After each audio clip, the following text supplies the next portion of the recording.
ما زالت المعركة في شوارع الرجولة وفي شوارع البطولة مستمرة. ما زالت المعركة التي لم يمل منها الرجال.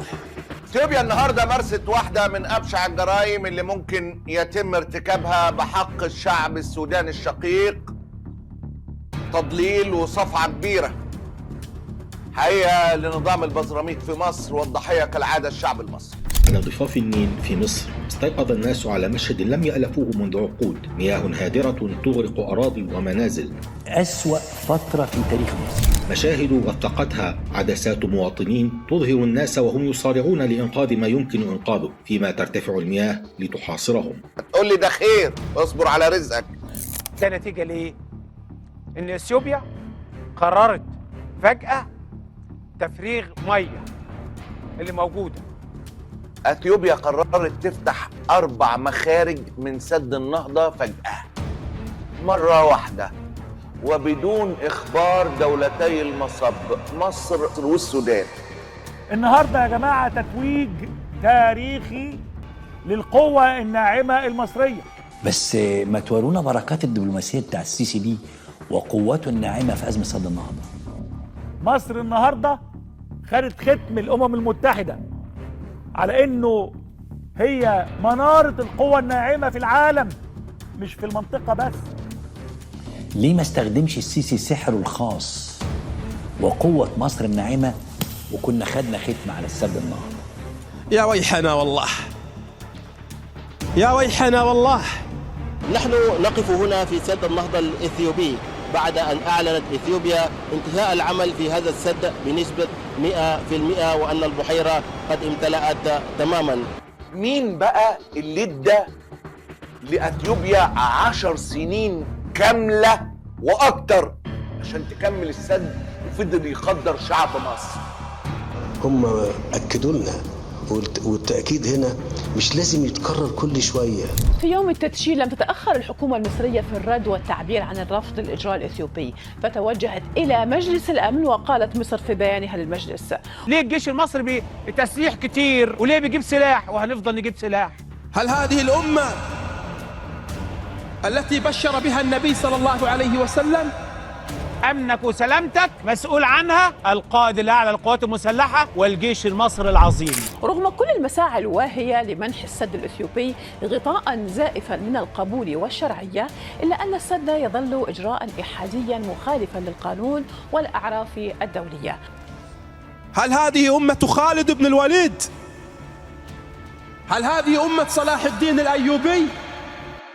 مين اللي قاعد يقول السيسي حلها وخلاص يا مسيح ما تتكلموش والله والله والله؟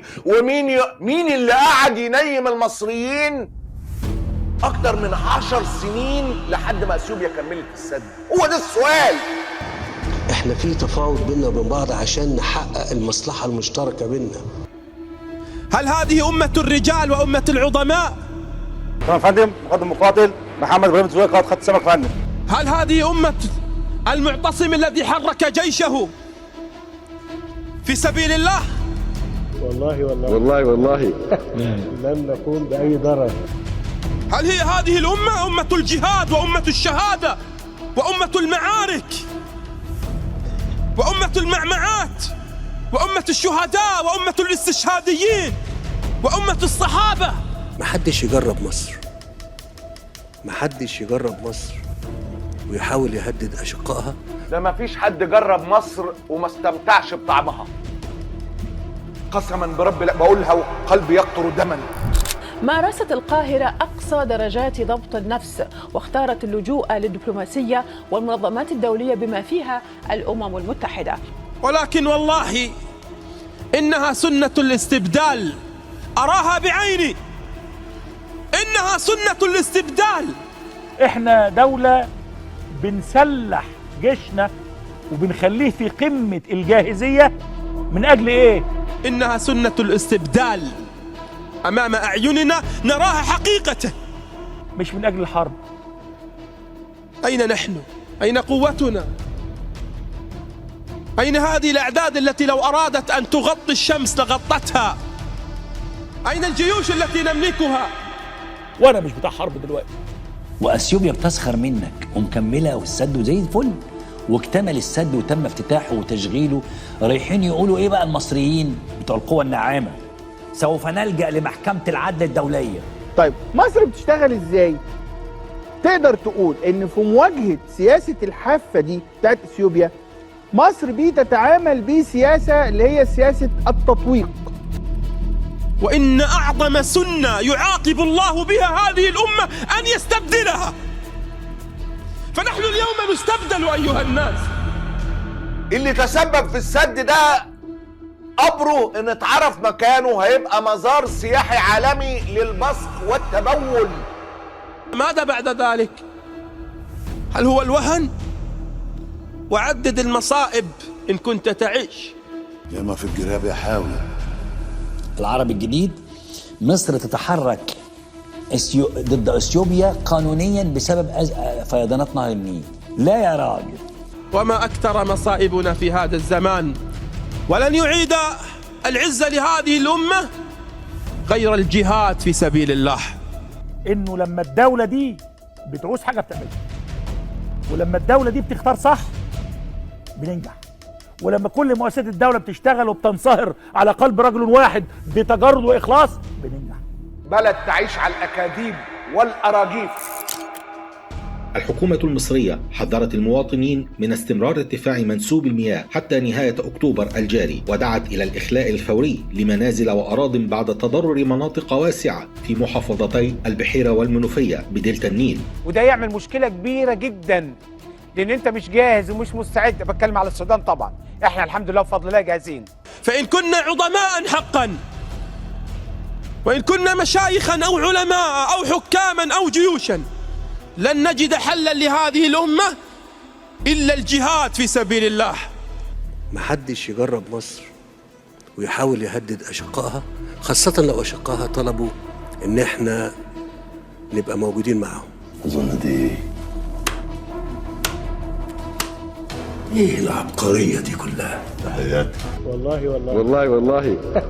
لن نقوم بأي ضرر. لن نقوم بأي ضرر للمياه في مصر. للمياه في مصر.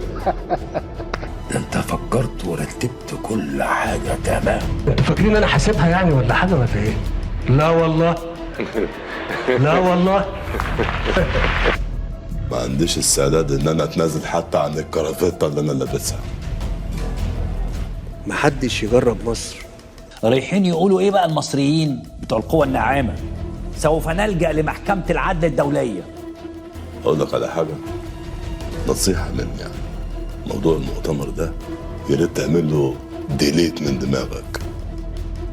يمكن نشدناها كثيرا انها تفتح ولو بوابه واحده لتفريغ تدريجي ثم تملا في موسم الامطار. هذا هو العمل الهندسي الصحيح.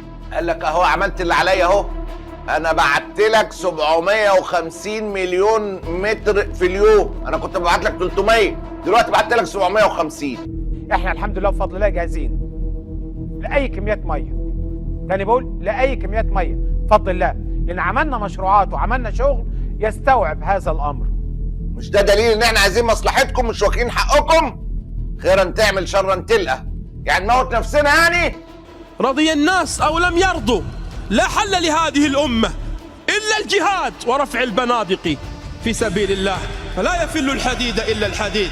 واضطروا لفتح 4 بوابات اخرى، ومن هنا جاء الفيضان الحالي ان السد بيخرج منه حاليا 750 مليون متر مكعب في اليوم. لقد رزقنا نعمة الجهاد، وإن تخلينا عنها فإننا سنصبح في أردل الأمم، وهذا الذي نراه اليوم. عباد البقر والأنجاس هم الذين يتحكمون في أمتنا، ثم نرتجي من؟ الحقيقة مصر لها كل الحق في أن تدافع عن حقها في مياه النيل، وهو تهديد وجودي مثلما جاء في البيان المصري لمجلس الأمن وفي كل البيانات السابقة.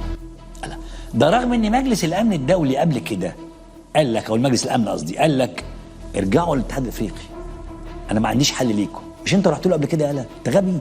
في ان تدافع عن حقها بطرق قانونيه، نوم العوافي يا عرب، من خلال ان تؤكد على ان توارث المعاهدات يلزم الجانب الأثيوبي، وهذه بند واضح في القانون الدولي، نوم العوافي يا مسلمين، أن تتحدث مع مصر ومع السودان في الالتزام بحصة مصر في أن يكون هناك بناء هذا السد أو أي سدود أخرى، هناك اتفاق ملزم بين الأطراف الثلاثة.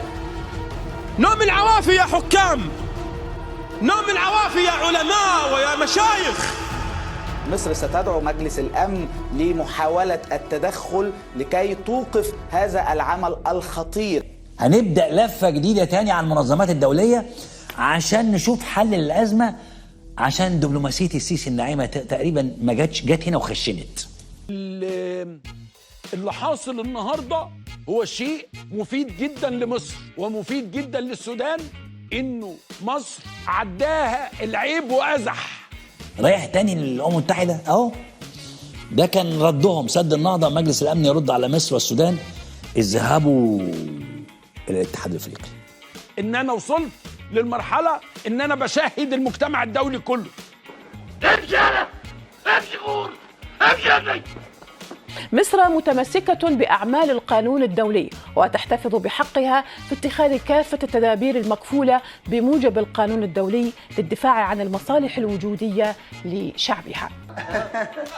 هو انتوا عايزين تضحكوا يعني؟ النهارده يا جماعة تتويج تاريخي للقوة الناعمة المصرية حمرة. انه لما الدولة دي بتعوز حاجة بتعملها، ولما الدولة دي بتختار صح بننجح، ولما كل مؤسسات الدولة بتشتغل وبتنصهر اشتغل أوضة على قلب رجل واحد بتجرد وإخلاص بننجح. تصدق انت اللي زيك هم اللي بيوصلوا في البلد دي؟ لا والله بيتنقلوا من قناه لقناه وينجحوا جدا.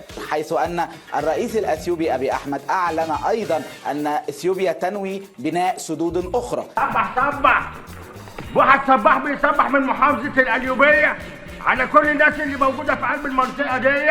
تخيلي ان هذا السد الذي يهدد حق المصريين في المياه من الممكن ان تجدي سدودا اخرى خلال السنوات القادمه. الناس اللي فايقين بس السكرانين لا يا عم الحاج. اثيوبيا خرجت وقالت نحن تعهدنا بعدم المساس بحصة السودان ومصر، وها نحن ننفذ ما اتفقنا عليه. وقد نفى أبي أحمد سابقا أن تكون النية من المشروع هي إلحاق الضرر بمصر والسودان. يا ابن اللعيبة، مندوب روسيا في مجلس الأمن خبطها في وشنا كده، قال يا جماعة وانتوا مش بينكم وبين بعض عقد اتفاق مبادئ. وسمعني سلام القصة ويا مدندسة قصتك ومدندسة غية. انا ما ضيعتكمش قبل كده عشان اضيعكم تاني. احب انا قصتك يا ريتني شمسية. اثيوبيا يعني لديها مصادر للمياه كثيرة، منها 1600 مليار متر مكعب من المياه من الأمطار. يا دي النيل قروا بقى على العالم. ليس باعتراف مصر فقط ولكن باعتراف الرئيس الأمريكي دونالد ترامب، قال أن أمريكا دعمت هذا السد في عهد أوباما. ورحمة المكسيكي محدش يجرب مصر ست اتأخرت قوي يا ماكس ويحاول يهدد أشقائها، خاصة لو أشقائها طلبوا إن إحنا نبقى موجودين معهم. ابقى اضرب لك سيجارتين مع السمك البلطي خليه يدخن. مشاهد مماثلة تم تسجيلها في السودان الذي مرت هذه المياه عبر أراضيه قبل وصولها إلى مصر. وسمعني سلام إني أغرق أغرق أغرق أغرق. حقيقة الأمر مصر سوف تذهب إلى الجميع. أيضا نحن أعضاء في الاتحاد الإفريقي ولنا الحق في أن نتحدث مع أشقائنا الأفارقة. اسمع الفيديو ده كده. كما ونقدر المشاركة الفعلية للاتحاد الإفريقي لحل هذه المسألة بما في ذلك لجنته للخبراء الفنيين. فين الدبلوماسية الناعمة؟ بس أنا عايز أقول لك الخلاصة، ديل الكلب عمره ما هينعدل. والله العظيم والله العظيم عندنا درر، عندنا جواهر. تاني هنضحك تاني بقى وكوميديا برضه ولا ايه برضه؟ طب قول لنا نكته طيب ما دام دي مش حلوه دي. عندنا رجال وكفاءات ونساء من ذهب، والله عندنا الماس. انا قلبي هيقف. عندنا يا جماعه بس نختار. اهو لما اخترنا صح ادي النتيجه. ايه اللي بتهببه ده؟ بشوف يا اخي بحلم ولا لا؟ خلينا نروح ليا دكتور عباس شراقي كمان نعرف ما يجري في السودان من فيضانات كبيره جدا وتحذيرات، ويرفعوا يعني زي ما بيقولوا كده الانذار الاحمر، وطالبوا من الناس ياخدوا بالهم. لعلمك انا شايف ان الولد ده فيه بذره حماس. مشروع ل2 مليون نخله، الزرع كام؟ خلاص نزرعها يا حبيبي. اللي اتزرع 600,000 نخله. خلاص نزرعها وتكبر مع الايام. والناس اللي قريبين من نهر النيل يبعدوا. انت شبه الواد اللي بيلعب على فكره في ليفربول. ايوه انا لسه محلل ليفربول امبارح. محللته؟ بس بتاعتي كمان. ويقعدوا في اماكن عاليه ومرتفعه، امر خطير جدا في السودان. الحمد لله. يا حاج محمد سلام. انا شبه محمد سلام. لا شبه الواد الاسود اللي جنبه منير. مش عارف والله. طيب نفس الخلقه. ايوه. النهارده اللي بيحصل بين مصر والصومال هو امر مهم، الدفاع عن الامن القومي لدوله عربيه شقيقه. مكتب افراح الاستاذ حاحة شكري اللي هو انا يحييكم من مقدسه. وايضا الدفاع عن الامن القومي العربي والمصري. مقدسيو ارض الحبه السمراء، مقدسيو عاصمه الصومال الاولى. رقم 2، احنا رايحين هنبقى قوة رئيسية في قوات حفظ السلام في الصومال. احييكم من هنا من الصومال ومعي ماي فاميلي، معي اسرتي.